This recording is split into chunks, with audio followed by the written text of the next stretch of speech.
বাতাস লেগেছে।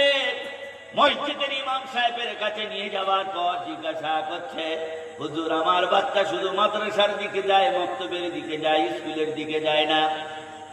মৌলভী সাহেব তো ফাঁক তালে বুঝে আসে, তাবিজ দিলে বাচ্চা হবে। তোর বাপের ক্ষমতা নেই, তাবিজ দিলে ছানা হবে। অনেকদিন মৌলভী সাহেব এটা সুযোগ পেয়েছে, একটা লিগলি হয়তো হবে। বাচ্চা দেওয়ার মালিক হলো কে? বোঝান কন্ট্রাক্ট নিয়ে তাবিজ লিগলি বাচ্চা হলো। বেটা নিছিস না? আল্লাহ রাব্বুল আলামিন বলেন, ছেলে আমি দিই, মেয়ে আমি দিই, হিজড়ে আমি বানাই, আমি যার সন্তান দিই তেলাপিয়ার মতো দিই। আমি যদি আটকুড়ো বানাই, বাবার ক্ষমতা নেই, তাবিজের ক্ষমতা নেই, পোড়া পানির ক্ষমতা নেই, পৃথিবীর কোনো মানুষের ক্ষমতা নাই।